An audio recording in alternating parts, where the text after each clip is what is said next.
పితా పుత్ర పవిత్రాత్మ నామమున ఆమేన్. Praise the lord. హల్లెలూయా. యేసువ వందనం, యేసువ స్తోత్రం. ఈరోజు సువిశేషం ఏం చెప్తూ ఉంది? పాస్కా రెండవ బుధవారం నాడు, పాస్కా కలప రెండవ బుధవారం.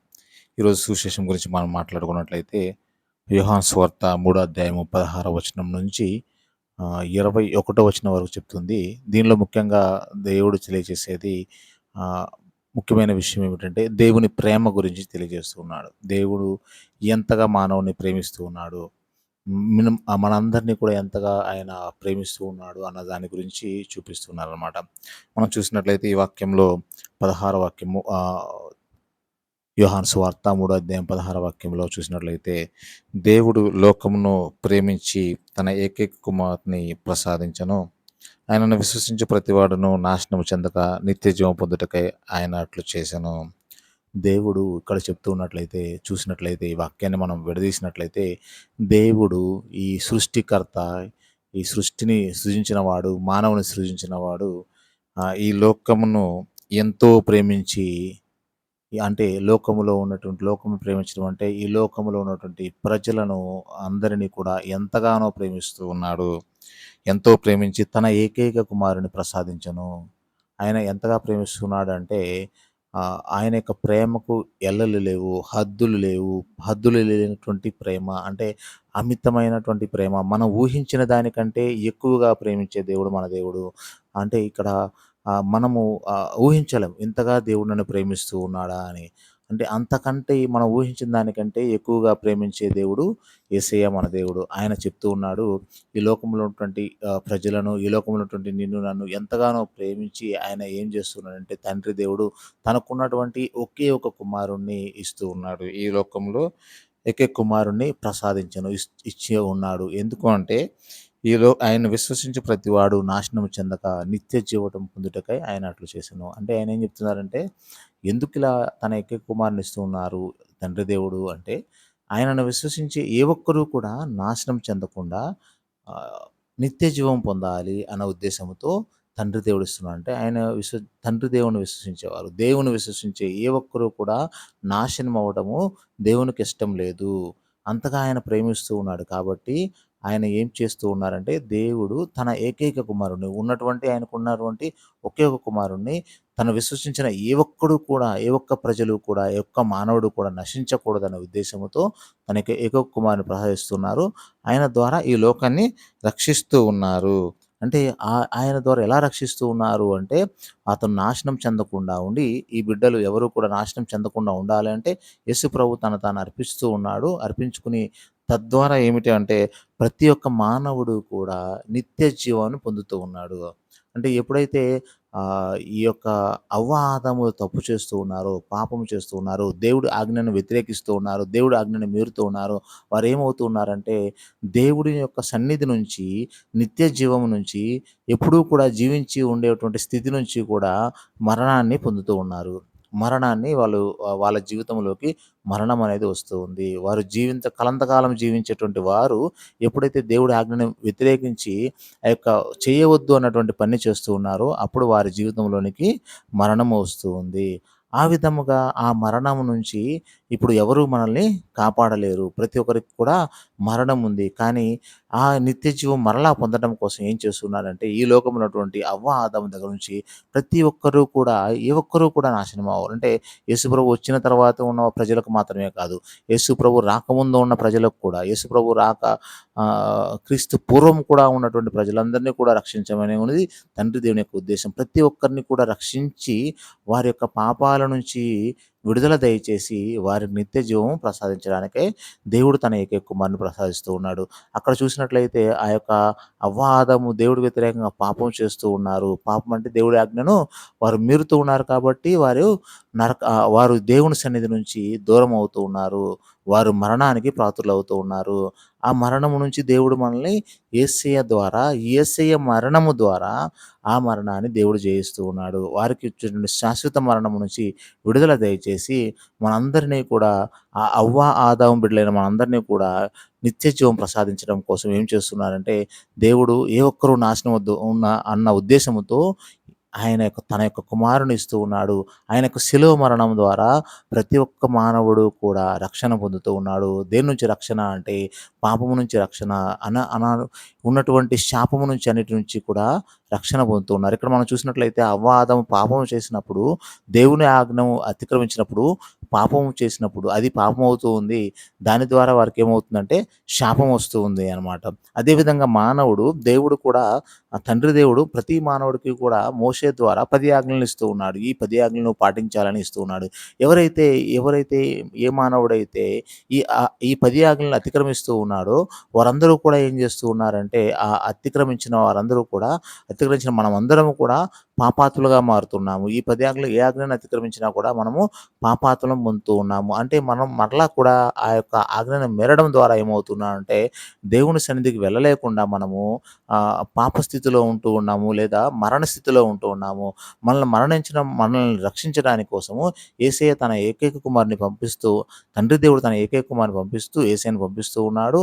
ఆయన శిలువ రక్తము ద్వారా, అంటే ఆయన ఏ విధంగా చెప్పాలి అంటే, ఆయన ఏ విధంగా అయితే ఎటువంటి పాప కళంకము లేనటువంటి ఆయన రక్తము ద్వారా ఆ శిలువలో శిక్షించబడుతూ ఉన్నాడు. ఎవరి కోసం?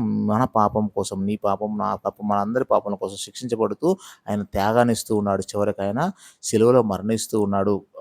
తద్వారా ప్రతి ఒక్క మానవుడికి కూడా, ఆయనను విశ్వసించిన, శిలువలో ఉన్నటువంటి యేసయ్యను చూసి విశ్వసించిన ప్రతి ఒక్క మానవుడు కూడా నిత్య జీవం పొందడం కోసం యేసయ్య ఆ విధంగా తనను తాను బలిగా అర్పించుకుంటూ ఉన్నారు. ఇక్కడ యేసయ్య ప్రేమ అంతగా ఉందనమాట. ఒక వ్యక్తి అడుగుతూ ఉన్నాడు, దేవా నువ్వు నన్ను ఎంతగా ప్రేమిస్తూ ఉన్నావు అన్నప్పుడు ప్రభువు చెప్తున్నాడు, ఎంతగా నేను ప్రేమిస్తూ ఉన్నానని తన చేతి రెండు చాచి సిలువలో తన ప్రేమను చూపిస్తున్నాడు. అంటే అనంతమైన ప్రేమతో ఆయన నన్ను మనందరినీ కూడా ప్రేమిస్తూ ఉన్నాడు. ఆయన ప్రేమకు ఎవరు కూడా సాటిరారు. యేసయ్య ప్రేమకు సాటిరానిది, ఎవరు కూడా కొలవలేనిది యేసయ్య ప్రేమ. అంతగా పిచ్చి ప్రేమతో మనల్ని ప్రేమించే దేవుడు మన దేవుడు.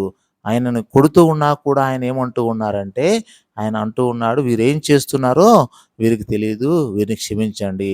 ఆ విధంగా ఆయన అంటూ ఉన్నాడు. ఆయన చంపివేసిన తర్వాత కూడా ఆయన సిలువలో మనం చూసినట్లయితే, ఆయన ప్రేమ గురించి చూసినట్లయితే, ఆయన డొక్కలో నుంచి హృదయంలోనికి బలవంతంగా వీరు పొడుస్తూ ఉన్నప్పుడు ఆ యొక్క దాని నుంచి రక్తము నీరు స్రవిస్తూ ఉంది. అప్పుడు కూడా దేవుడు స్వస్థతనే ఇస్తూ ఉన్నాడు. ఆయన చనిపోయిన సమయంలో కూడా దేవుడు స్వస్థతని ఇస్తూ ఉన్నాడు. ఆ యొక్క వ్యక్తికి, ఆ యొక్క కంటికి ఆరోగ్యం వచ్చినట్లుగా మన యొక్క చరిత్ర చెబుతూ ఉంది. కాబట్టి ప్రతి చోట కూడా యేసు ప్రభు ఏ విధంగా అంటే ఎప్పుడూ కూడా అందరికీ కూడా రక్షణ, ప్రేమ, ఆయన ఎప్పుడూ కూడా అందరినీ కూడా క్షమించే దేవుడు మన దేవుడు. అంతగా మనల్ని ప్రేమిస్తూ ఉన్నాడు. అంటే ఈ ప్రేమ గురించి మనము ఈ యొక్క ప్రత్యేకంగా ఈరోజు మన యొక్క చర్చ్ ఏం చెప్తుంది అంటే, దేవుడు ప్రేమామయుడు అనేది మనకి గుర్తు చేస్తూ ఉంది. ఎప్పుడూ కూడా ప్రేమిస్తూ ఉన్నాడు. అన్‌కండిషనల్ లవ్ అనమాట. ఎప్పటికీ కూడా నువ్వు ఎట్లా పాపిగా ఉన్నా కూడా, ఎంత దోషిగా ఉన్నా కూడా, ఎంత విధమైనటువంటి హీన స్థితిలో అంటే దేవునికి దూరముగా ఉన్నా కూడా దేవుడు మనలను పిలిచే దేవుడు, మనల్ని తీసుకునే దేవుడు. కాబట్టి మన దేవుడి ప్రేమకు హద్దులు లేనిది, ఎల్లలు లేనిది. ఇప్పుడు మనం ఇంకా చూసినట్లయితే దేవుడి ప్రేమలో ఎంతగా మనల్ని ప్రేమిస్తూ ఉన్నాడు అంటే, మనము దీంట్లో మనము యెషయా గ్రంథంలో మనం చూసినట్లయితే 49:15 ఉంటుందన్నమాట. దేవుడు అసలు ఎంతగా మనల్ని ప్రేమిస్తున్నాడో దాని గురించి చూపించొచ్చు. ఆ స్త్రీ తన పసికందును మర్చిపోతుందా? తన ప్రేగున పుట్టిన బిడ్డ మీద జాలి చూపకుండా ఉంటుందా? ఒకవేళ ఆమె తన శిశువును మరిచినను, నేను మాత్రం నిన్ను మరువను, ఎడబాయను. అంటే చూసినట్లయితే ఒక స్త్రీ బిడ్డను ప్రసవించినటువంటి ఒక ఆడ వ్యక్తి, లేకపోతే స్త్రీ తన బిడ్డను ఎప్పుడూ కూడా మర్చిపోదు. ఎటువంటి స్థితిలో, చీకటిలో గాని, పగలు గాని ఎప్పుడు కూడా మర్చిపోదు. ఒకవేళ ఆమె తన బిడ్డను మీద జాలి చూపకుండా, అంటే ఆ పాప లేకపోతే ఆ బాబు ఏడుస్తూ ఉంటే వాళ్ళ మీద జాలి చూపకుండా ఎప్పుడు ఉండదు. తల్లి ఎట్లాంటి పరిస్థితిలో ఉన్నా వాళ్ళని చూడగానే వారికి ఆ తల్లికి జాలి వస్తూ ఉంటుంది. అంటే ఆ విధంగా ఎప్పుడు కూడా చిన్న పిల్లను ఎంతో జాగ్రత్తగా, ఇప్పుడు డేస్ ఉన్నటువంటి పిల్లలు, లేకపోతే 1 మంత్, ఒక 6 డేస్, 5 డేస్, 1 వీక్ ఉన్న పిల్లల్ని ఎంతగానో జాగ్రత్తగానో చూసుకుంటారంటే, చాలా చిన్న పిల్లవాళ్ళు చాలా జాగ్రత్తగా చూసుకుంటారు. ఏ విధంగా అయితే ఒక తల్లి తన చంటి బిడ్డను ఏ విధంగా అయితే ఎంత జాగ్రత్తగా చూసుకుంటుందో, దేవుడు కూడా అదే విధంగా ప్రేమిస్తూ ఉన్నాడు. ఆ స్త్రీ ఏమైనా ఒక్కసారైనా పొరపాటున తన పిల్లవాడిని, తన పాపను, బాబును మర్చిపోతుందేమో కానీ, నేను మాత్రం నిన్ను మరువను, ఎడబాయను అంటూ ఉన్నాడు. ఎప్పుడూ కూడా మనల్ని మరిచే దేవుడు కాదు మన దేవుడు. ఇంకా అందులోనే మనం చూసినట్లయితే, నీ పేరును నా అరచేతిలో చెక్కుకున్నాను అంటూ ఉన్నాడు ప్రభువు. అంటే యేసయ్య మనందరి పేర్లను, నీ పేరును వ్యక్తిగతంగా నీ పేరును ప్రభువు తన అరచేతిలో చెక్కుకొని ఉన్నాడు. అరచేతిలో ఎందుకు చెక్కుకున్నాడు అంటే, ఎక్కడైనా చెక్కుకోవచ్చు కదా! అరచేతిలో ఎందుకు చెక్కుకున్నాడంటే, ఆ యొక్క ప్రేమ నీ ప్రాకారం నా కన్నుల ముందు ఉంటూ ఉన్నాయి. దాంట్లోనే ఉంటుంది అని, నీ ప్రాకారము నా కన్నుల ఎదుట ఉంటూ ఉన్నాయి. అంటే దేవుని ప్రేమ ఎప్పుడు కూడా ఆయన ఆయన అరచేతిని చూసుకున్నప్పుడు నువ్వు ఆయన ముందు ఆయన కనపడాలి అన్నది ఆయన యొక్క ప్రేమ. అంతగా నిన్ను ప్రేమిస్తూ ఉన్నాడు. ఆ స్త్రీ కంటే ఎక్కువ చంటి బిడ్డను ప్రేమించిన దానికంటే ఎక్కువగా ఆమె ఒకవేళ మర్చిపోతుందేమో కానీ, దేవుడు నిన్ను ఎప్పటికి కూడా నన్ను ఎప్పటికి కూడా మర్చిపోయే దేవుడు కాదు మన దేవుడు. అంతగా మనల్ని ప్రేమిస్తూ ఉన్న దేవుడు. తర్వాత మనం ఇంకా ఆయన చూసినట్లయితే, ఆయన మనల్ని ప్రేమిస్తూ ఉన్నాడు. మనల గురించి బాధపడే దేవుడు మన దేవుడు.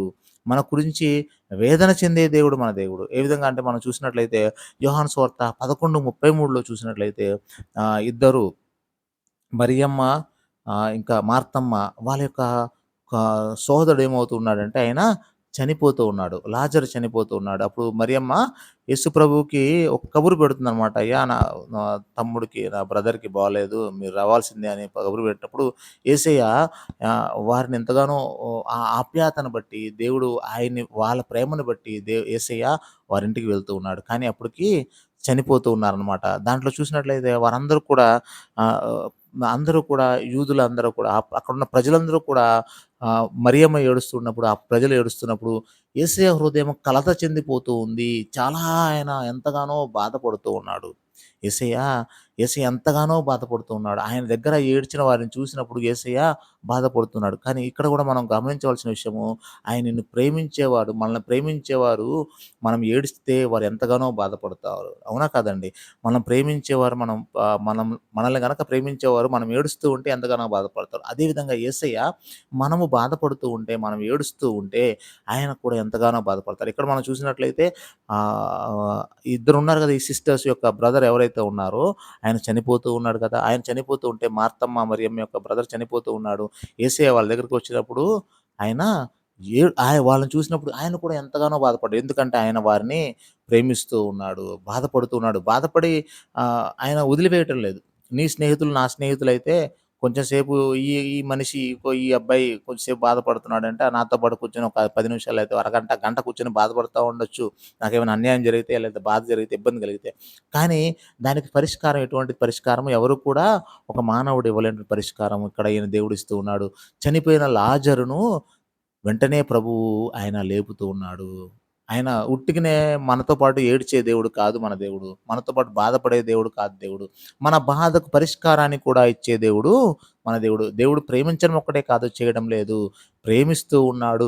మనల్ని బాధ నుంచి విడుదలిస్తూ ఉన్న దేవుడు మన దేవుడు. కాబట్టి అంతగా మనల్ని ప్రేమించే దేవుడు. అక్కడ చూసినట్లయితే చక్కగా దేవుడు ఆయన ఆ బిడ్డను చనిపోయినటువంటి లాజరును కూడా ఆయన పైకి లేపుతూ ఉన్నాడు. ఎందుకంటే ఆ యొక్క బిడ్డలు ఆయన మీద ఆధారపడుతూ ఉన్నారు. అంతగా వారిని దేవుడు ప్రేమిస్తూ ఉన్నాడు. ఆ యొక్క మరియమ్మ, మార్తమ్మ లేకపోతే వారొక్కరినే కాదండి దేవుడు ప్రేమిస్తుంది.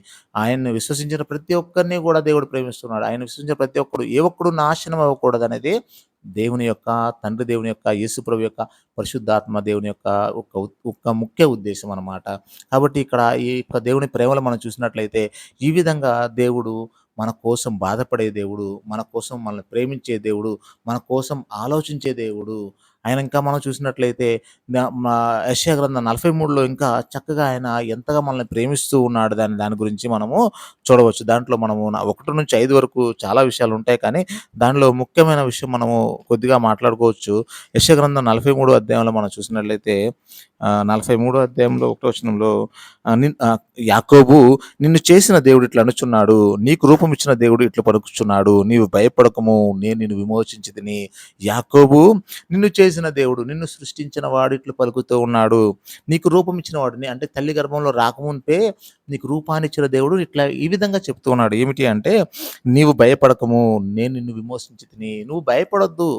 నువ్వు దేనికి యాకోబు నువ్వు భయపడొద్దు. అక్కడ యాకోబు కాదండి. ఎవరైతే దేవుని ప్రేమిస్తున్నారో, ఎవరైతే దేవుని యొక్క వైపు చూస్తున్నారో, అది నువ్వైనా, అది ఎవరైనా సరే నువ్వైనా, నేనైనా, ఎవరైనా, మనం ఎవరైనా సరే దేవుని వైపు చూసినప్పుడు దేవుడు అదే విధంగా చెప్తున్నారు. ఇదిగో నువ్వు భయపడొద్దు, నువ్వు భయపడొద్దు. నువ్వు ఎవరైనా కానీ ఆయన వైపు చూసినట్లయితే దేవుడు చెప్తూ ఉన్నాడు, నిన్ను తల్లి గర్భంలో రాకమునుపే నీ పేరు పెట్టి పిలిచినవాడు ఆయన. నువ్వు భయపడవసరం లేదు. నీకు రూపం ఇచ్చినవాడు, నువ్వు ఈ విధంగా ఉండాలి, ఇంత ఎత్తులో ఉండాలి, ఇంత రంగులో ఉండాలి, ఇంత సన్నగా ఉండాలి, లేకపోతే ఇంత లావుగా ఉండాలి, లేకపోతే ఈ ఇంటిలో పుట్టాలి. మొత్తం అంతా కూడా నిర్ణయించింది ఎవరు అంటే ఆ ప్రభువే నీ జీవితం గురించి, నీ గురించి నిర్ణయించినవాడు. కాబట్టి ఆయన సన్నిధిలో మనము ఆయన చెప్తూ ఉన్నాడు ఏంటంటే, "నువ్వు దేనికి కూడా యాకోబు నువ్వు భయపడవద్దు. నీకు రూపించిన దేవుడు అంటూ ఉన్నాడు. నువ్వు భయపడవద్దు." ఇంకా ఆయన చెప్తున్నాడు. ఆయన విశ్వసించిన వారు, ఆయన మీద ఆధారపడిన వారు, ఆయన్ని ప్రేమించిన వారు లేదా ప్రభుచే ప్రేమించబడినటువంటి వారు ఎలాంటి విషయాలున్నాయంటే, నీవు లోతైన నీటి గుండా పయనించినప్పుడు నీకు తోడుగా ఉందును. నదుల గుండా నడిచినప్పుడు నిన్ను ముంచివేయలేవు. అగ్నిగుండా నడిచినప్పుడు కమిలిపోవు మంటలు నిన్ను కాల్చివేయలేవు. ఇగో నువ్వు ప్రభు మీద ఆధారపడితే, ప్రభు వైపు చూస్తూ ఉంటే, నువ్వు ప్రభువుని ప్రేమిస్తూ ఉంటే, ప్రభుని మార్గంలో నడుస్తూ ఉంటే, నీకు ఎటువంటి ఆపద నీకు రాదు. ఇగో లోతైన నీటి గుండా ఉన్నా కూడా నీకు ఎటువంటి ఆపద రాదు. ఆ మంటల్లో పడవేసినా కూడా ఆ మంటలు నిన్నేమి చేయలేవు. ఎందుకంటే దేవుడు నీకు తోడుగా ఉన్నాడు. ఇజ్రాయేల్ ప్రజలు కూడా ఆ విధంగా లోతైన నీటి గుండా వస్తూ ఉన్నారు. ఎక్కడండి? ఎర్ర సముద్రం అంతా దాటుకుంటూ వస్తున్నా కూడా ఒక్క చుక్క కూడా ఎవరికీ కూడా ఇబ్బంది, ఆ వాటర్ వల్ల, ఆ నీటి వల్ల ఎవరికీ ఇబ్బంది కలగలేదు. ఇంకా అలా చూసినట్లయితే ఎంతమంది మనం బైబిల్‌లో కూడా చూస్తూ ఉన్నాము. వారిని దేవుడు కాపాడుతూ ఉన్నాడు. వారిని రక్షిస్తూ ఉన్నాడు. మంటల్లోంచి రక్షిస్తూ ఉన్నాడు. నీటిలోంచి రక్షిస్తూ ఉన్నాడు. అన్ని రకాలుగా కూడా దేవుడు ఆ! సింహాల బోనులోకి వేసినప్పుడు దానియేలును కూడా దేవుడు రక్షిస్తూ ఉన్నాడు. ఎందుకంటే ఆయన అతన్ని ప్రేమిస్తూ ఉన్నాడు. ఈ వ్యక్తి దేవుడిని ప్రేమించినప్పుడు దేవుడు కూడా ఇంకా ఎక్కువగా మనల్ని ప్రేమిస్తూ ఉన్నాడు. Praise the lord. ఇక్కడ ఆ విధంగా దేవుడు మనల్ని ఎప్పుడూ కూడా ప్రేమిస్తూ ఉన్న దేవుడు. ఆయన మన కోసము ఆలోచిస్తున్న దేవుడు. మన కోసము ప్రణాళికలను సిద్ధం చేసే దేవుడు మనకి ఇర్మీయా 29:11 అనుకుంటున్నాను. 27:11 ఆర్ 29:11లో ఏముంటుందంటే, "నీ కోసం నేనొక ఉన్నతమైన ప్రణాళికను ఉంచాను. అది నీకు మంచినే కానీ చెడును చేసేది కాదు. నీ కొరకు ఉద్దేశించిన పథకములు నాకు మాత్రమే తెలియను." దేవుడికి నీ గురించి ఒక ప్రణాళిక కూడా ఉంది. దేవుడు ఎంతగా ప్రేమిస్తున్నాడంటే నీ కోసం ఒక ప్లాన్ కూడా వేశాడు. మనం ప్లానింగ్ చేస్తూ ఉంటాం గదా! మనం ఒక ఇల్లు కట్టుకోవాలి, లేకపోతే ఒక స్థలం కొనుక్కోవాలి, లేకపోతే ఇంకా ఏదైనా కానీ ఒక ఉద్యోగం చేయాలి, లేకపోతే ఒక బిజినెస్ చేయాలి. ఏ విధంగా అయితే ప్లాన్ ఉంటుందో మన ప్లాన్ కంటే ఎక్కువగా దేవుడు, నువ్వు తల్లి గర్భంలో రాకమునుపే, నేను తల్లి గర్భంలో రాకమునుపే దేవుడు నీ కోసం, నా కోసం ప్లాన్ ఏస్తున్న దేవుడు. అంతగా నిన్ను ప్రేమిస్తున్నాడు. నిన్ను ప్రేమించిన వాడు నీ గురించి ప్లాన్ ఎందుకు ఏస్తాడు? ప్రభువు ఇక్కడ వాక్యం చెప్తూ ఉంది. నిన్ను ప్రేమిస్తున్నాడు కాబట్టే నీ గురించి ఒక ప్రణాళిక ఏర్పాటు చేస్తున్నాడు. అది నీకు మంచి చేసేదే. నీ క్షేమం కోసం చేసేదే కానీ, నీ నాశనం కోసం చేసేది కాదు అంటూ ఉన్నాడు. కాబట్టి దేవుడు అంతగా మనల్ని ప్రేమిస్తూ ఉన్న దేవుడు. ఆ యొక్క ప్రణాళికను మనం తెలుసుకున్నప్పుడు, దేవుడి ప్రణాళిక తెలుసుకొని దానిలో నడిచినప్పుడు మనకు క్షేమకరం ఉంటూ ఉందనమాట. అది నీ అభివృద్ధినే కానీ వినాశనము కోరదు. అంటే ఎప్పుడైతే నువ్వు ఆయన ప్రణాళికను, ఆయన గుర్తించి మనం తెలుసుకున్నప్పుడు, నేను మనందరం తెలుసుకున్నప్పుడు మనకది ఆశీర్వాదకరంగా మారుతుంది. అంటే చూడండి, దేవుడు నిన్ను ప్రేమిస్తూ ఉన్నాడు. నీ కోసం బాధపడుతూ ఉన్నాడు. నీ కోసం ఆలోచిస్తూ ఉన్న దేవుడు. నీ కోసం ప్రణాళిక వేస్తూ ఉన్న దేవుడు. ఈ విధంగా దేవుడు నీ కోసము, మన కోసం అంతగా చూస్తూ ఉన్న దేవుడేంటంటే, మరలా నీకు భరోసా ఇస్తూ ఉన్నాడు ఒక స్నేహితుడిలాగా. "నువ్వు భయపడకు, నేను నీకు తోడుగా ఉన్నాను." ఇక్కడ ఇంకా చూసినట్లయితే, నీ కొరకు నరులను త్యాగం చేయుదును. నీ ప్రాణముల కొరకు జాతులను త్యాగం చేయుదును. అంటే ఇక్కడ మనం ఐగుప్తు నుంచి కూడా చూసినట్లయితే ప్రజలను తీసుకొని వస్తుంటే, ఇజ్రాయేల్ ప్రజలను ఐగుప్తు మొత్తాన్ని కూడా దేవుడు వదిలేస్తూ ఉన్నాడు. వారందరూ కూడా నాశనం అవుతున్నా కూడా దేవుడు పట్టించుకోవట్లేదు. "నీ కోసము జాతులను త్యాగం చేయుదును." ఆ కుటుంబాలను మొత్తం అంతా కూడా ఎంతో నాశనంలోకి వెళ్తూ ఉన్నారు. ఇంకొక విధంగా చూసుకున్నట్లయితే ఐగుప్తు ప్రజలు కూడా దేవుడు సృష్టించిన వారే. కానీ దేవుడు నిన్ను ప్రేమిస్తూ ఉన్నాడు కాబట్టి, నీ వైపు చూస్తూ ఉన్నాడు కాబట్టి, నువ్వు దేవుడి వైపు ఆధారపడుతూ ఉన్నావు కాబట్టి, నువ్వు దేవుడిని ఆనుకున్నావు కాబట్టి, నువ్వు ఆనుకున్నది ఎక్కడ ఆనుకున్నావు? దేవుణ్ణి ఆనుకున్నప్పుడు దేవుడు నీ కోసం నిలబడుతూ ఉన్నాడు. నువ్వు ఆనుకున్నటువంటి స్తంభం ఏదైతే ఉందో అది దేవుడై ఉండాలి. మన స్తంభము, మనం ఆనుకున్న స్తంభము దేవుడై ఉన్నప్పుడు మనకు ఎటువంటి అపాయము కలగదు, ఎటువంటి కీడు కలగదు. ఏది కూడా ప్రభువే మనకు తోడుగా ఉంటాడు. అక్కడ చెప్తూ ఉన్నాడు ఆ యొక్క ఇజ్రాయెల్ ప్రజలందరూ కూడా అంత క్షేమంగా వస్తూ ఉన్నారు. ఐగుప్తు ప్రజలంతా కూడా నాశనం అవుతూ ఉన్నారు. కారణం దేవుని ప్రేమ, ఆయన బిడ్డల పైన తనకున్నటువంటి ప్రేమ. ఇక్కడ ఇంకా అందులోనే చెప్తున్న 4వ వచనంలో, "నీవు నాకు అమూల్యమైన వాడవు, నేను నిన్ను ప్రేమింతును." ప్రభువు చెప్తున్నాడు. నీవు నాకు అమూల్యమైన వాడు అంటే చాలా ప్రేషియస్ అనమాట. అంతే వెల కట్టలేని వాడవు. యేసయ్య చెప్తూ ఉన్నాడు. తండ్రి దేవుడు నీకు చెప్తూ ఉన్నాడు. పలానా ఎగ్జాంపుల్ రాజేష్ అనుకుందాం. రాజేష్ నువ్వు నాకు దృష్టిలో అమూల్యమైనటువంటి వాడవు. నువ్వు ఎంతగానో దేవుడు నిన్ను అమూల్యమైనటువంటి వెల కట్టలేనిది. ఒక అమూల్యమైన ఎగ్జాంపుల్ మనం ఏమనుకుంటాం, కోహినూర్ వజ్రం ఉందనుకోండి. దానికి వెల కట్టలేం. అమూల్యమైనది, చాలా వెల కట్టలేనిది. ఎవరు కూడా దానికి రేట్ కట్టలేరు. ఒకవేళ కట్టారేమో తెలీదు గానీ చాలా గొప్పది అది. అంటే దానికి అంత విలువైనటువంటిది. ఆ విధంగా దేవుడు నిన్ను చూస్తూ ఉన్నాడు. నువ్వు ఎలాంటి వాడివి దేవుడి దృష్టిలో అంటే అమూల్యమైనటువంటి వాడవు. నువ్వు దేవుని దృష్టిలో అమూల్యమైనటువంటి వాడు. తర్వాత ఏమంటూ ఉన్నాడంటే, నీకు వెల కట్టలేదు దేవుడు. అంతగా నిన్ను ప్రేమిస్తూ ఉన్నాడు. వెల కట్టలేనటువంటి నిన్ను ఆయన కొంటూ ఉన్నాడు. ఏ విధంగా కొంటూ ఉన్నాడు అంటే, నీకు వెల లేదు. అయినా కానీ వెల కట్టలేనటువంటి నిన్ను రక్షించడానికైనా నీ పాపాల గురించి ఆయన ఏం చేస్తున్నాడంటే, తన రక్తము ద్వారా నిన్ను కొంటూ ఉన్నాడు. మనల్ని కొంటూ ఉన్నాడు అనమాట. ఆయన ఏమంటున్నాడంటే, దేవుడికి నువ్వు అమూల్యమైన వాడవు. నేను నిన్ను ప్రేమింతును, నిన్ను సన్మానింతును. నీవు భయపడకుము. దేవుడేమంటున్నాడంటే, "నువ్వు అమూల్యమైన వాడవు. నిన్ను ప్రేమిస్తూ ఉన్నాను. నేను ప్రేమిస్తూ ఉన్నాను." దేవుడే నిన్ను ప్రేమిస్తూ ఉన్నాడు. ఎవరు నిన్ను ప్రేమించవలసిన అవసరం లేదు. ఎవరు ప్రేమించినా, ఎవరు చూసినా, ఎవరు చూడకపోయినా, ఎవరు పట్టించుకున్నా, ఎవరు పట్టించుకోకపోయినా ప్రభువు నిన్ను చూస్తూ ఉన్నాడు. ప్రభువు నిన్ను ప్రేమిస్తూ ఉన్నాడు. ప్రభువు నిన్ను పట్టించుకుంటూ ఉన్నాడు. ఆయన నీ కోసం బాధపడే దేవుడు, నీ కోసం వెతికే దేవుడు, నీ కోసం చూసే దేవుడు, నీ కోసము వేచి ఉండే దేవుడు. ఇంకా మనము చూసిన దర్శన గ్రంథంలో కూడా ఉంటుంది గదా! ప్రభు చెప్తున్నాడు, "నేను నీ హృదయ ద్వారం దగ్గర వేచి ఉన్నాను. నీతో కలిసి జీవించడానికి, నీతో కలిసి భుజించడానికి, ఎవరైతే హృదయాన్ని తెరుస్తారో, ద్వారం తెరుస్తారో లోపలికొస్తాను, వారితో కలిసి భుజిస్తాను" అంటూ ఉన్నాడు. అంతగా దేవుడు మనల్ని ప్రేమిస్తూ ఉన్నాడు. ఈ యొక్క ప్రేమ దేవుని ప్రేమ. మనకెంత చెప్పినా కూడా ఆయన ప్రేమను మనం ఎవరం కూడా కొలవలేము. దాన్ని మెజర్ చేయలేము. ఎందులో కూడా మనము ఆయన్ని కొలవలేము. ఆయన చెప్తూ ఉన్నాడు, "నిన్ను ప్రేమిస్తూ ఉన్నాను." ఎవరు ప్రేమించట్లేదు, నీ తల్లి ప్రేమించట్లేదు, నీ తండ్రి ప్రేమించట్లేదు, నా భర్త ప్రేమించట్లేదు, నా భార్య ప్రేమించట్లేదు, మా అమ్మ ప్రేమించట్లేదు, ఇంకా మా నాన్న ఎవరు నన్ను పట్టించుకోవట్లేదు. ఎందుకు ఎవరు పట్టించుకోవాల్సింది? నిన్ను ప్రేమించేవాడు ఒకడు ఉన్నాడు. ఆయన నీ యేసయ్య. ఆయన నిన్ను ప్రేమిస్తూ ఉన్నాడు. తర్వాత ప్రభువు చెప్తూ ఉన్నారు, "నిన్ను నేను సన్మానింతును, నిన్ను సన్మానింతును." దేవుడు ఏం చేస్తున్నాడంటే, నిన్ను సన్మానిస్తారంటండి దేవుడు. దేవుడు నిన్ను సన్మానిస్తారు. ఎప్పుడు? ఎవరికి సన్మానం చేస్తారు? మామూలు వ్యక్తులు సన్మానం చేస్తారా? రోడ్డు మీద తీసుకెళ్ళేవాడిని నడుచుకుంటూ వెళ్తుంటే పిలిచి సన్మానం చేస్తారా? చేయరు గదా! ఎవరిని సన్మానిస్తారు? ఒక గొప్ప వ్యక్తికి మాత్రమే సన్మానం చేస్తారు. కానీ ప్రభువు చెప్తున్నాడు, "నువ్వు నా దృష్టిలో గొప్పవాడవు, అమూల్యమైన వాడవు. నేను ప్రేమిస్తూ ఉన్నాను. నిన్ను సన్మానిస్తూ ఉన్నాను, సన్మానిస్తూ ఉన్నాను."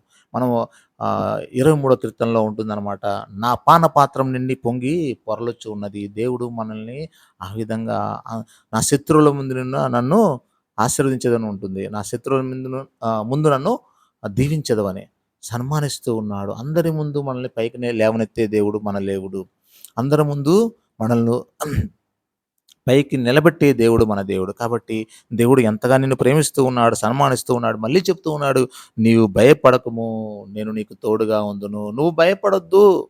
దేనికి భయపడొద్దు. ఎటువంటి స్థితి వచ్చినా నీ వెనక ఒకలున్నారు. నీ వెనకాల ఒకరున్నారు. నీ వెనక ఏ పెద్ద ఎమ్మెల్యేనో, ఎంపీ ఎవరు కాదమ్మా ఉన్నది. నీ వెనక ప్రభువుని ఆధారపడితే నీ వెనక ఉన్నది ఎవరయ్యా అంటే యేసయ్య ఉన్నాడు. నీ వెనక ఎవరు ఉండవలసిన అవసరం లేదు మన వెనక. మనం ప్రభువుని నమ్ముకున్నప్పుడు, ప్రభువు మన వెంట ఉంటే అంతా మనకు విజయం లభిస్తూ ఉంది. కాబట్టి చూసినట్లయితే దేవుని ప్రేమ అంత గొప్ప ప్రేమ, అంత గొప్ప ఆశీర్వాదం ఇచ్చే దేవుడు మన దేవుడు.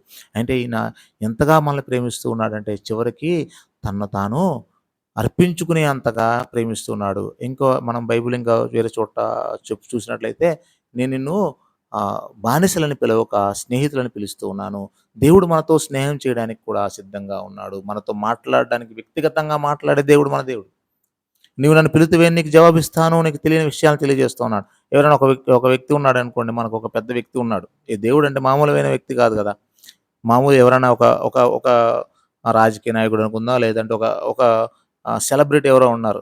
మనం ఫోన్ చేయగానే మనకు మాట్లాడి మనకి రెస్పాండ్ అవుతాడా?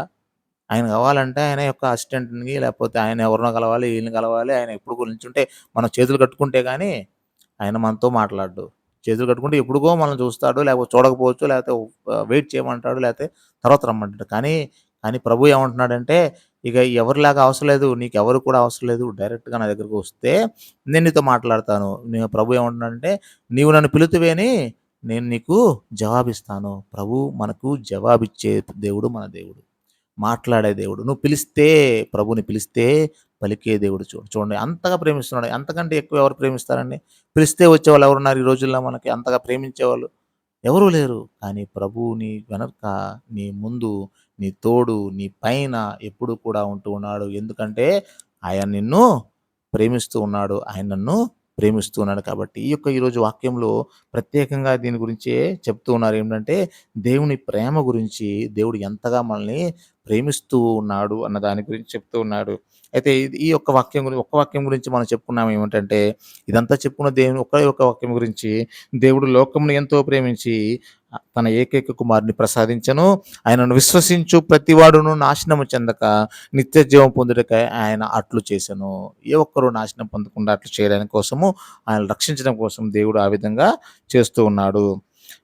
17వ వచనం చూసినట్లయితే, దేవుడు తన కుమారుని లోకం రక్షించకు పంపినే కానీ దాన్ని ఖండించుటకు కాదు. దేవుడు అందరిని కూడా రక్షించడం కోసమే పంపుతూ ఉన్నాడు. దేవుడు యేసయ్యను పంపిస్తుంది అందరిని రక్షించాలనే. ఆ ఉద్దేశమే తప్ప ఎవరిని ఖండించడం కోసం కాదు. ఏలైనా దేవుడు ఏకైక కుమారుని నామమున అతడు ప్రైజ్ ద లార్డ్. ఆయన విశ్వసించువాడు ఖండింపబడును. విశ్వసించువాడు ఖండింపబడడు. విశ్వసింపని వాడు ఖండింపబడియే ఉన్నాడు. ఏలైనా దేవుని ఏకైక కుమారుని నామమున విశ్వాసము ఉంచలేదు. అంటే దేవుని నమ్మినటువంటి వాడికి ఆశీర్వాదం ఉంటుంది.